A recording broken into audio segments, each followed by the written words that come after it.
So we are going to then open the floor for questions. We're beginning with the colleagues who are physically present here, and then we will also ask one of my colleagues to assist thereafter with the questions from Zoom. So, okay, just take maybe about 5 hands. Just introduce yourself and the media institution where you come from, and then shoot. I see yourself. You'll be the second. You'll be the third. Are you the first? Just fourth. No, I'm the first. You will be the fourth. Another one?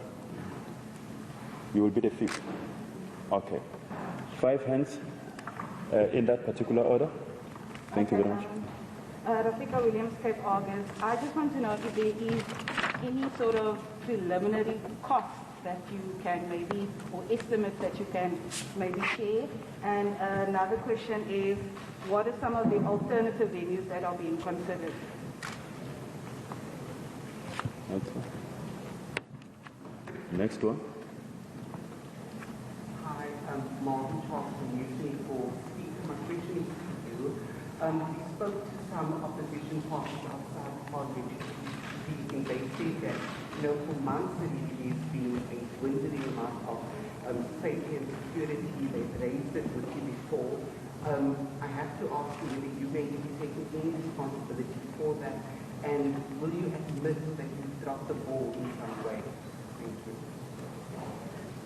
Okay, I think now we'll go to the fourth. Is it the fourth hand? The third. Okay. My name is now that a person has been arrested, is the South African government going to look into this as possible treasonous attack?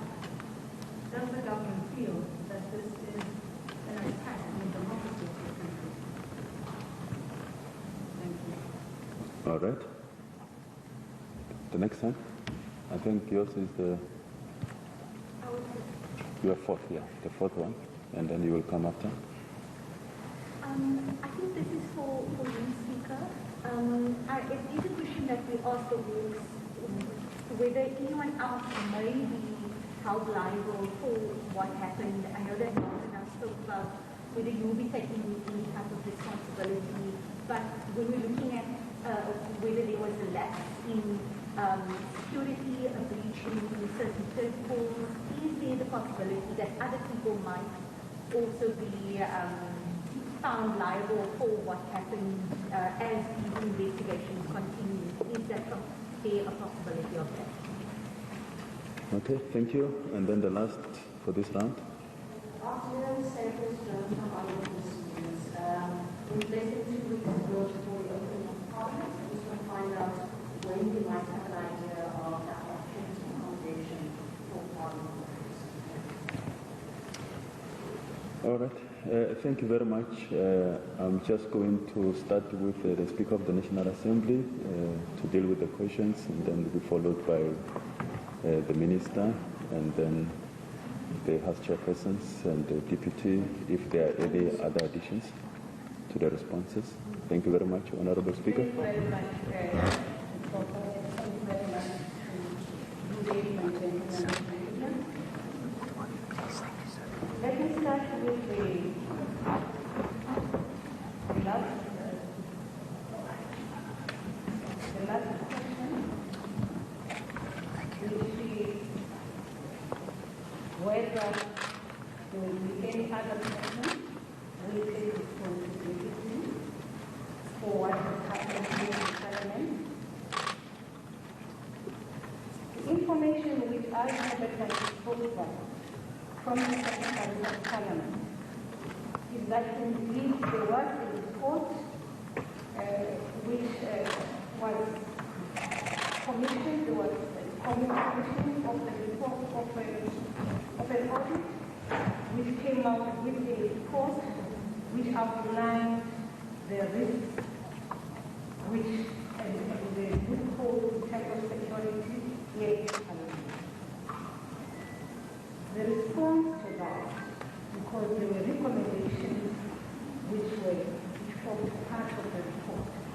find the recommendation.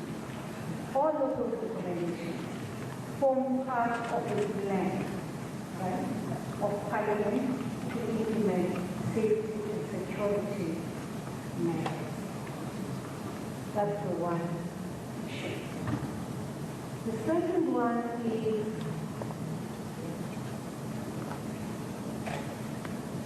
the reported arrest of a suspect. We are yet to raise officers. We are yet to receive a report from the police at 4 o'clock this afternoon. We will be having a meeting with the police who will then brief us about the arrested suspect. But of course, yesterday we recall that President, who is the head of state, has been released by the commander of the police who was on the ground to the effect that the suspect has been arrested. So I guess at 4 o'clock it will be a matter of confirming that the now, the gentleman minister has dropped the ball. I don't know why dropped the ball on this matter. Parliament is a national point. It is the responsibility of both Parliament and the police to make sure that the security of Parliament is 100%. Can you just hold on? Hold on. What month are we talking about?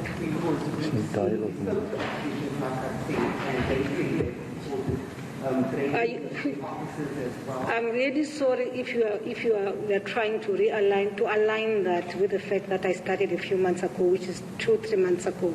I'm not responsible for any dropping of the ball in terms of security in Parliament. If anything, the report I have received, if you want to attach that to me, sorry.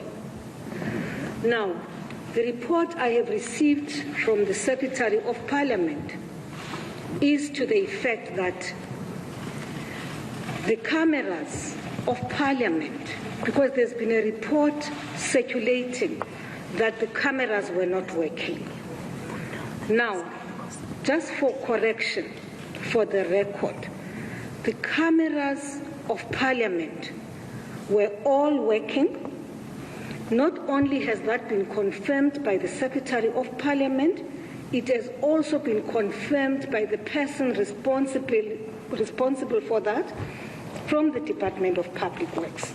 So this morning, when we received the report about what has happened on these developments, the one thing she assured us about, even before the Secretary of Parliament could,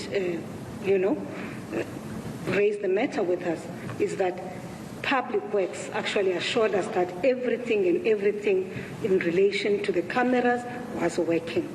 Now you are saying members of Parliament have reported to me before that there have been a break-in. You are referring to the case of Honorable Mazzoni, who I spoke to when there was a break-in in her office, which matter I raised here in Parliament, and I was given this reassurance.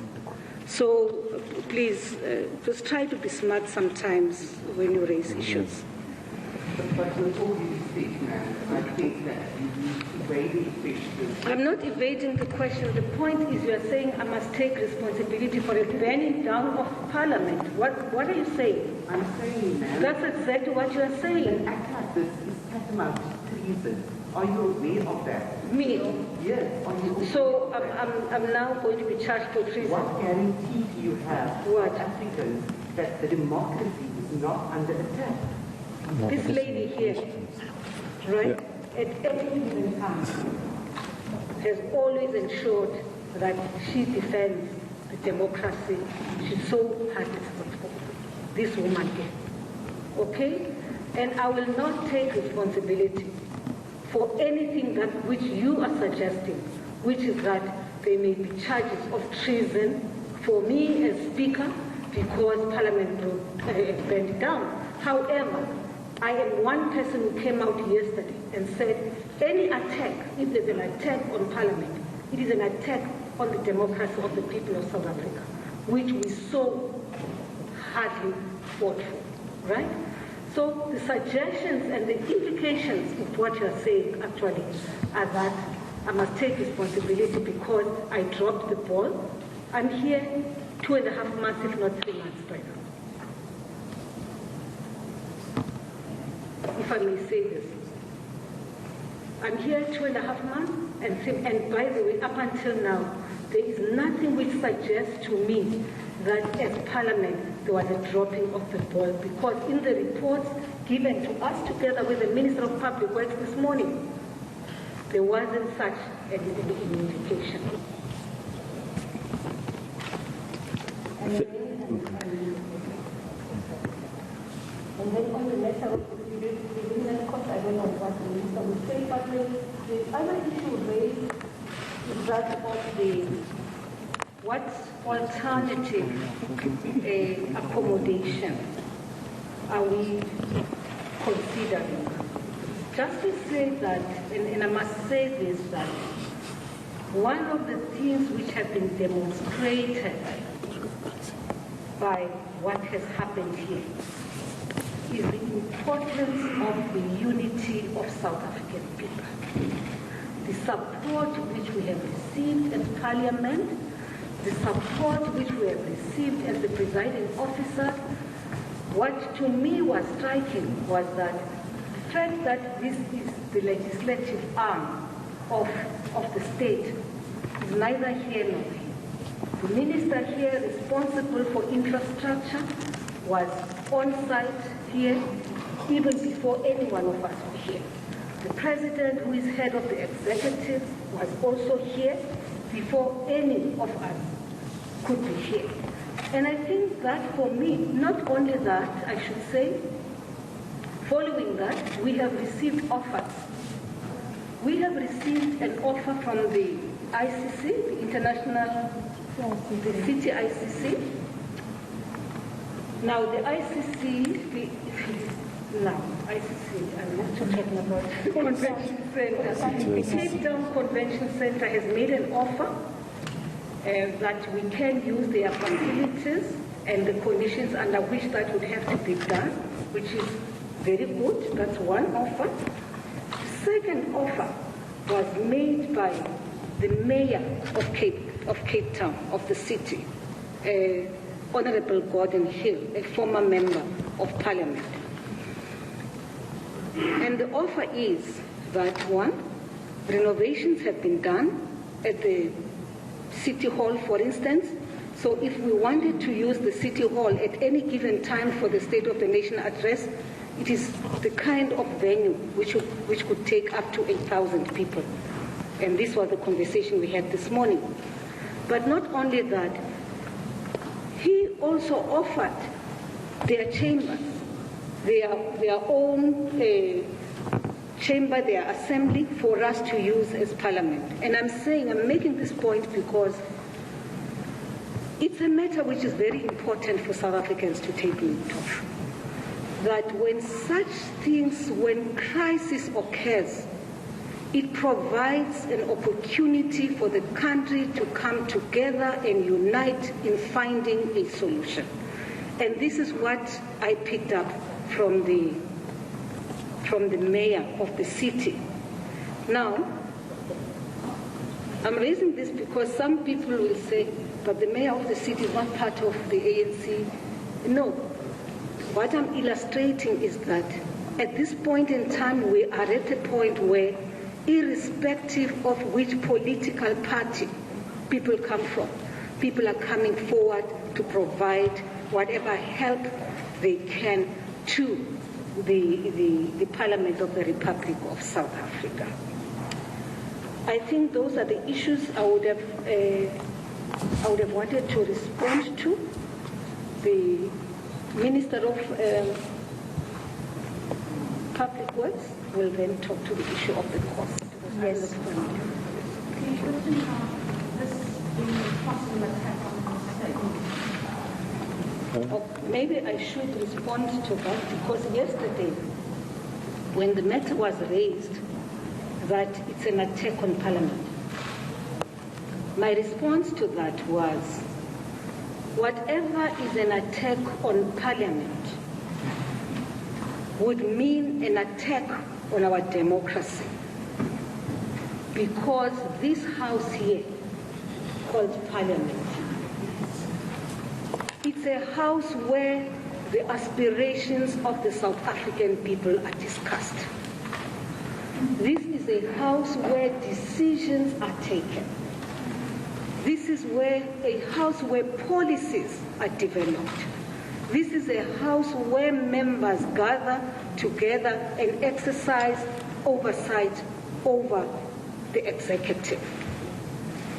And therefore, if indeed in the report, which is to be presented to us by the police, there are indications of an attack on Parliament, a deliberate attack, obviously all of us together would have to appreciate the fact that, okay, democracy is under threat. Somebody is threatening our democracy. And what do? You act accordingly.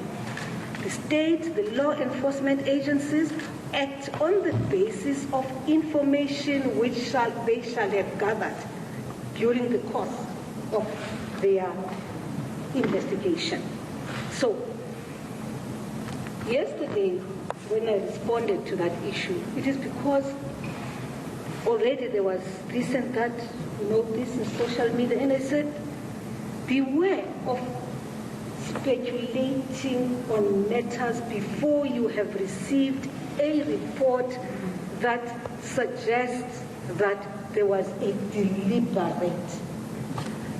Now, once the police have given us that, and once, of course, there's an arrest of a suspect, obviously, we then all have to sit back and say, okay, what is the nature of this thing?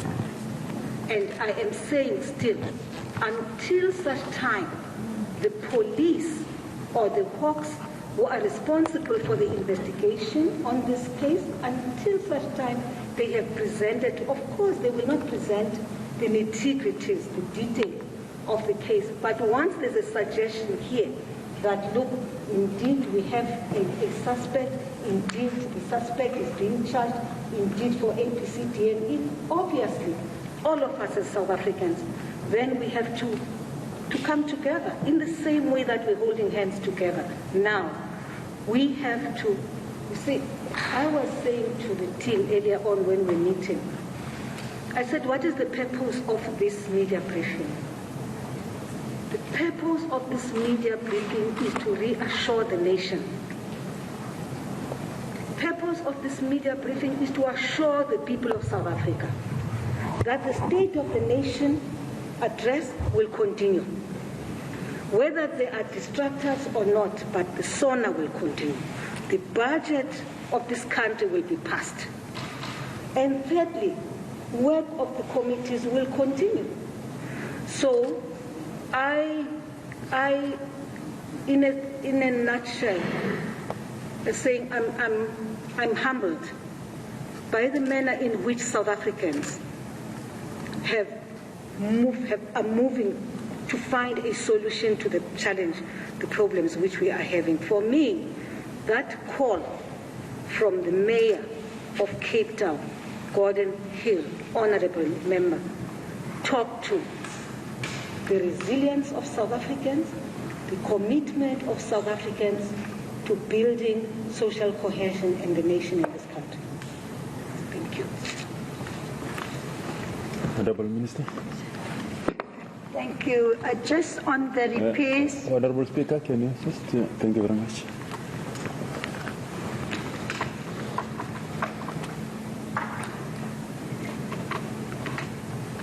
I did explain earlier on that the professional engineering team only arrived in Cape Town this morning. They're now busy with the assessment of the repairs, the cost, and the time frame it will take to do the repairs.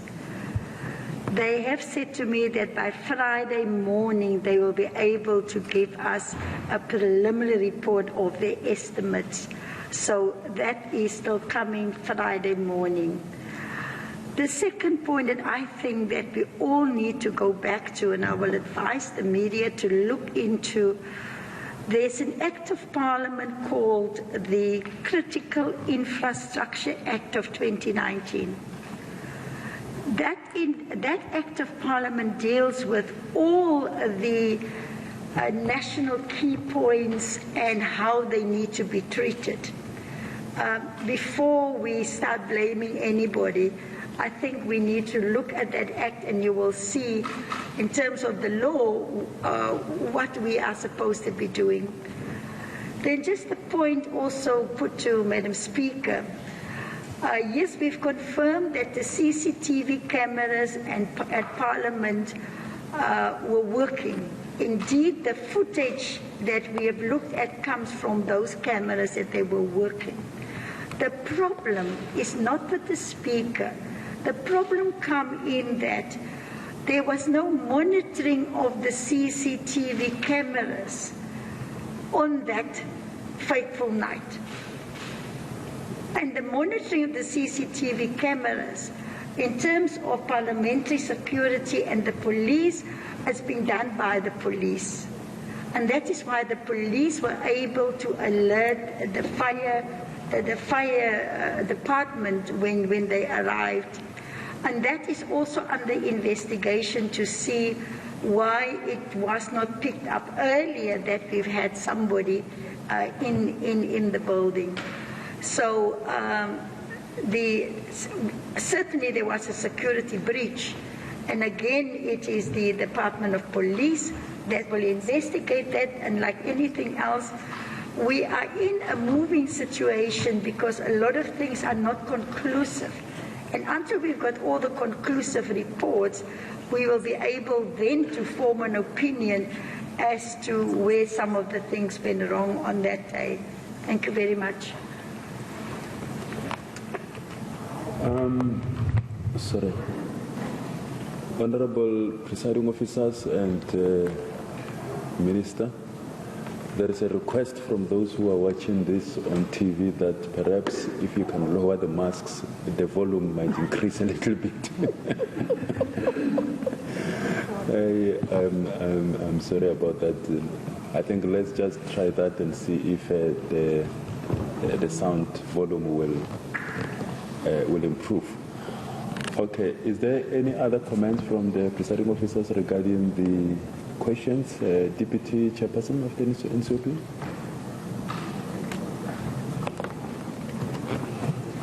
Thank you very much,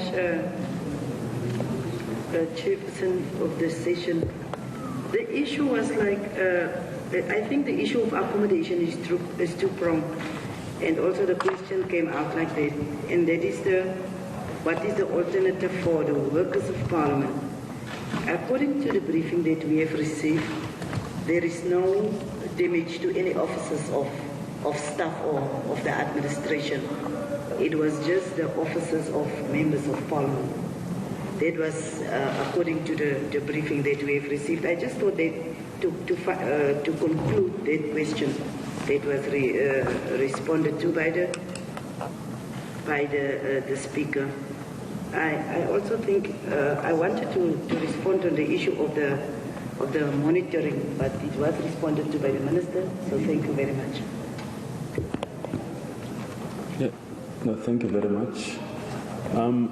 Can we please give the colleagues on virtual platform also the opportunity? We'll come back to you. I know that I can see your hands. I'm going to ask Kutala to go through the questions that have been deposited on the Zoom platform. Thank you.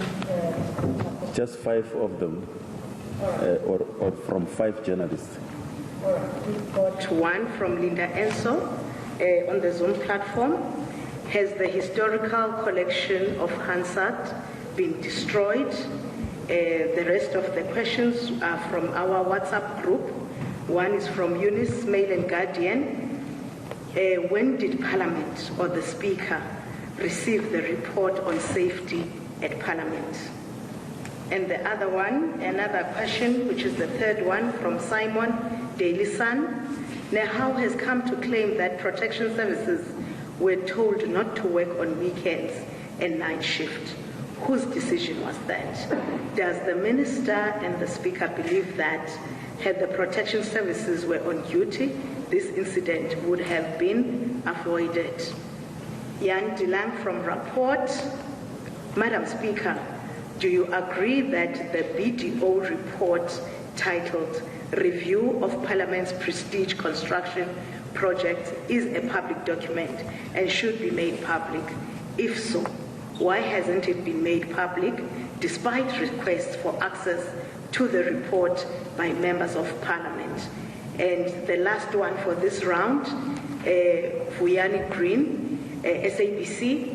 When will Parliament take journalists on a guided tour on the building to get a first-hand experience of the scale of the damage? Will this incident lead to a complete overhaul of security measures within the precinct? These are the first 5, and we'll come back for the others. Thank you. Thank you very much, Kutala. Honorable Speaker. Thank you very much, Mutapo. I think some of the questions will be taken by the Chair on issues of the historical collection and others. But let me talk to the BDO report. You are correct that the BDO report is a public document, or rather it will be a public document. The BDO report was handed over to me by Minister Delil about 2 months ago, after she realized that I had not as yet, and I want to say yet, I had not been briefed about the contents of that report. So I don't want to say, after realizing that I had not been briefed, I had not been briefed as yet, because I have been receiving briefings ever since I arrived here, joined Parliament.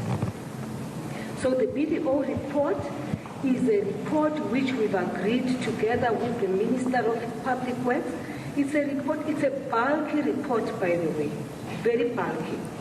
It's a report which the two of us, together with the officials of our two, the Department of Public Works and the Secretary of Parliament, will have to go through and identify all of the findings, look at the recommendations, and act accordingly.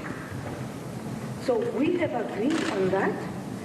And of course, a report which is being studied cannot be handed over to members of Parliament. You hand over a report when you present to members of Parliament and you are conversant also with the issues which are being raised in the report. I think I should say this, there is no secret about the BDO report. The BDO report, all members of Parliament will have access to the BDO report, but what is important is that between myself and the Minister, and together with our senior government officials and senior parliamentary officials, we need to go through that report, identify the critical areas which require, recommendations which require us to act on.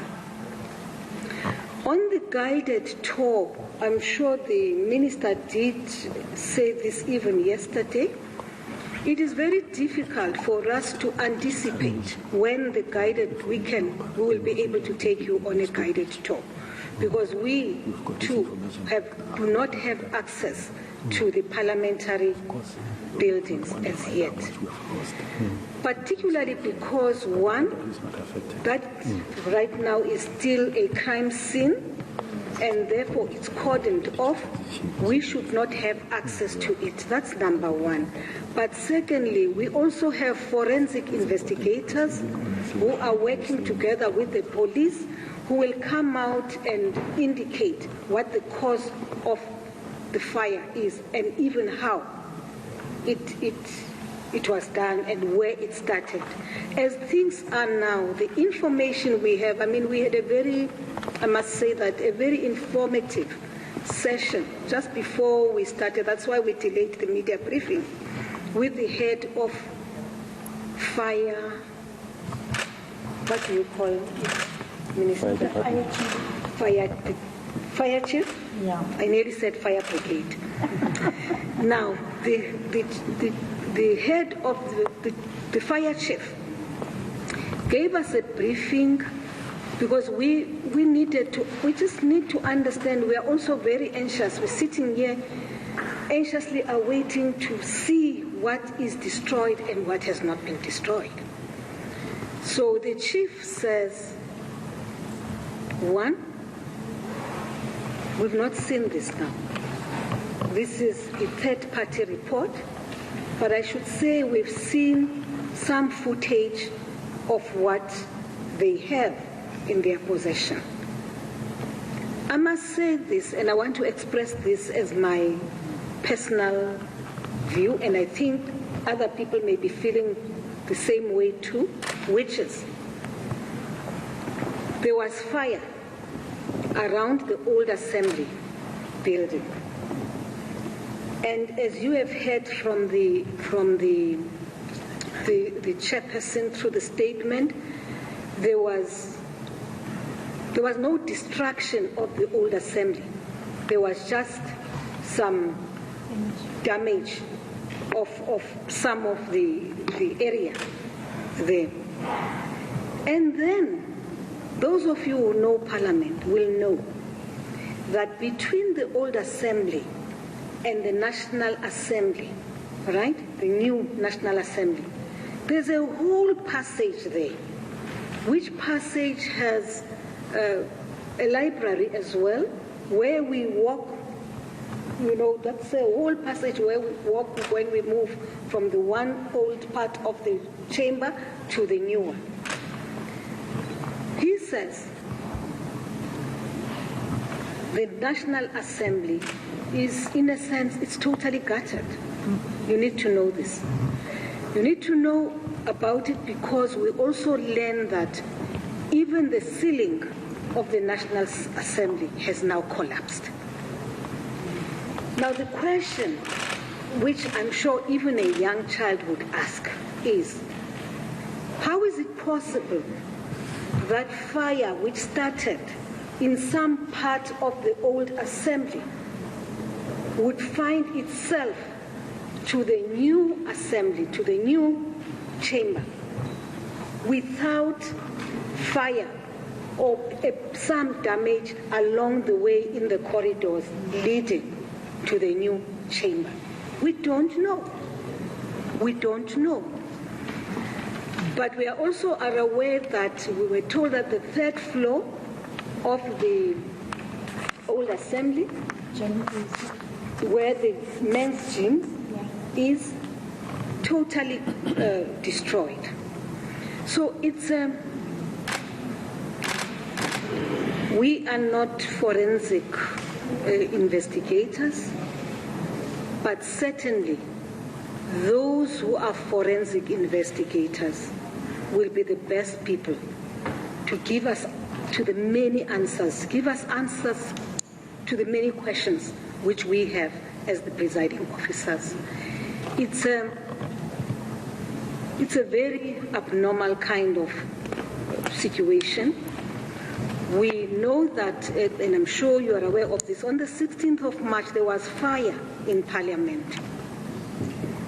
And there is a report which came out of that process. And the report findings which were made were that it was an electrical fault. An electrical fault. And already Public Works is seized with implementation of the recommendations which are contained in that report. I also am aware of this because I'm well informed. The Secretary of Parliament has briefed me about what it is that is being done by Public Works within the precinct here to address that particular issue. So, some people will want to know then, to analyze, you use your own analysis, what happened. On the 16th, it was an electrical fault. This time, the extent of the damage is such that it's not possible that to link it to what happened on the 16th of March. But as I say, all of this information, it is not correct to speculate on what happened, but rather to say we will await the investigations to be concluded, and once we have something conclusive, we can report on about what has happened, or if there are details which will emerge during the course of the trial of the person who is being charged, we'll probably hear during that time. But for now,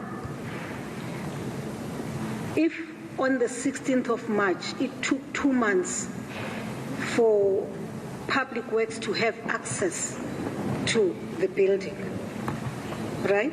You can imagine now, with the kind of destruction which is there, just how long it will take for us to be allowed to have access to that building. I don't know, maybe Minister Delil would be able to respond to that, but as of now, the police are still there. Even the firefighters, the chief of the firefighters told us earlier that they still have about 10 firefighters inside the building, which means that there are still areas where the fire has not been totally extinguished. So, once we are given an opportunity, no matter how long it takes, to view the building, you will also be afforded that opportunity, and you'll be taken on a guided tour of the assembly. I think that's all, Minister and Chairperson, I'd like to say. Yes, no, thank you very much. Just on the question of Hansard or historical records, there's no indication that we have lost Hansard and relevant historical records. All that we can say at this stage is we'll await a detailed assessment, and on receiving those reports, only then can one really make a determination.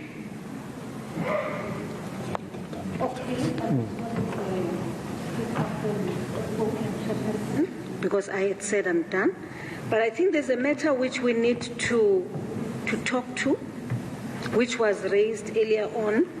It was an oversight on my part not to respond to it, which is the protection services. The spokesperson of NEHAU yesterday made a statement to the effect that Parliament had given them, the protection services, a directive, 1, to do away with a night shift due to financial constraints, but 2, to just cut down even on the personnel. From the reports, I must say this, on that one, I did not wait for a meeting, which we had this morning. Yesterday already, as this story was developing, I called the Secretary of Parliament just to seek clarity from her as to whether there is such a decision by the management of Parliament. And I'm told there isn't such a decision. There isn't such a decision. Now, if anything,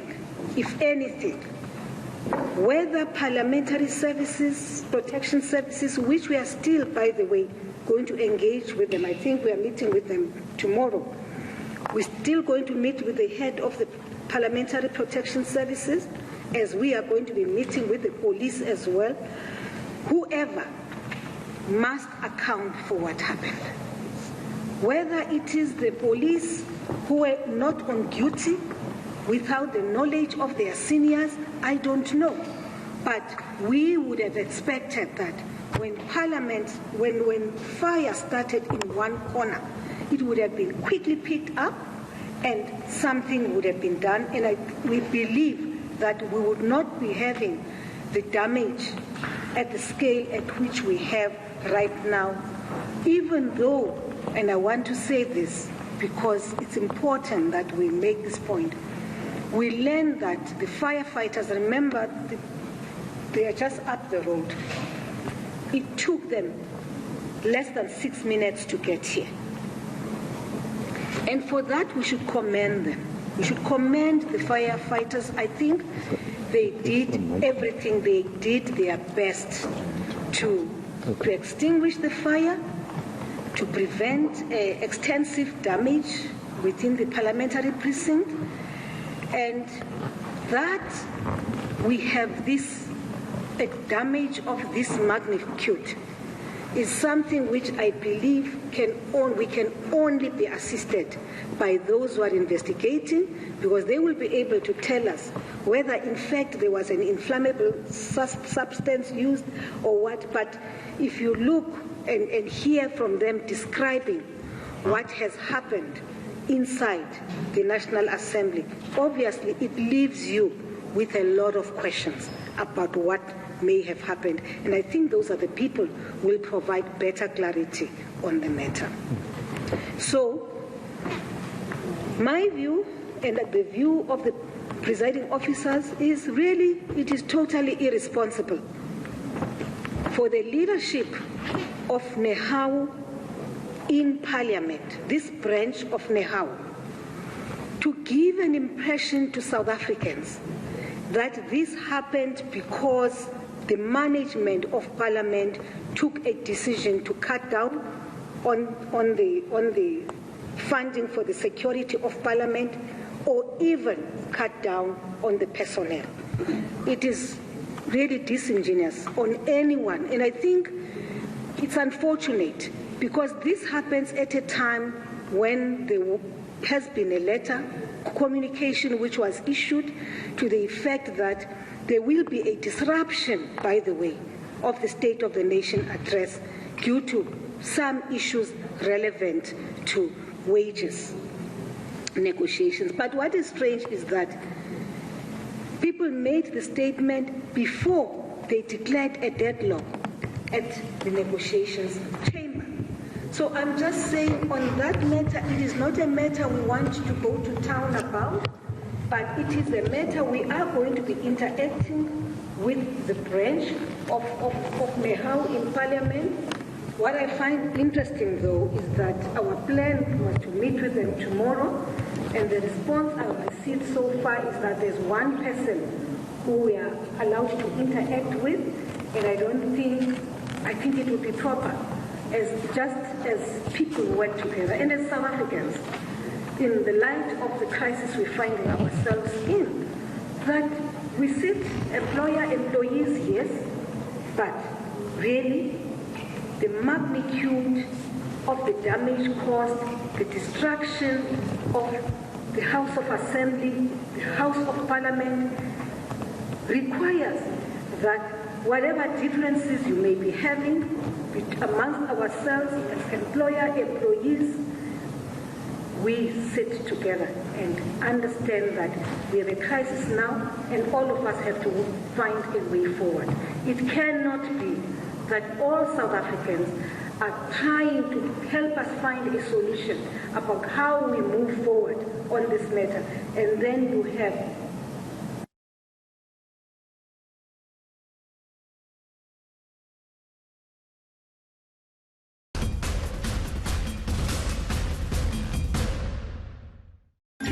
Looks like trouble is paying you a visit.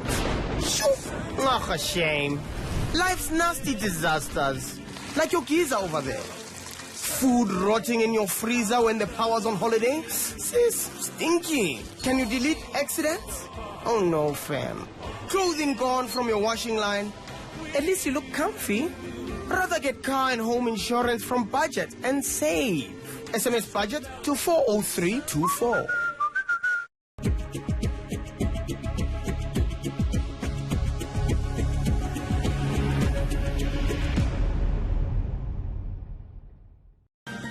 Question. How much will it cost you to come to court? 25,000 rands? 50,000 rands? 100,000 rands? Answer. Any of the above, if you're not with Clientele Legal. With Clientele Legal, it's covered in your monthly premium. Professional lawyers. Professional advice. At an affordable price. SMS DEFEND to 42770 and we'll call you back. SMS now. Checkers 6060, South Africa's #1 grocery delivery app. Checkers Extra Savings, the rewards program that has saved South Africans over 5 billion rand. Now, what's better than getting everything you need delivered in 60 minutes? What's better than saving up to 30% instantly of thousands of groceries and drinks? How about getting both? Extra savings, extra fast. The Checkers 6060 app now with extra savings. This is the part where you hit download. What do you do for a living? I work for the government. We plan, we monitor, and we evaluate. Your job seems very demanding, but switching to Assurance was a lot easier, right? It was very easy, very friendly, very helpful, top-notch. People should just pick up their phone and call Assurance. How much did you save annually? 3,600 rands. Don't waste time. Switch to Assurance and save. SMS SAVE to 38418 or call 08600 60,000 to switch and save today. The chairperson of the NCOPS briefly referred to it, that in terms of the historical collection of Hansard documents, that is being kept in the library, and the library is not damaged in this process. So we believe those historical documents there are safe, even though we've not had the opportunity to access the building yet. But also I want to emphasize that over the last few years, Parliament has invested quite a bit of money to start with the digitization process of important documents. And Parliament has 2 data centers where information is stored. The primary data center is not affected at all because it is not in the buildings that has been damaged or destroyed. The secondary data center is in the basement of the new wing of Parliament, and that is the building where there's extensive damage.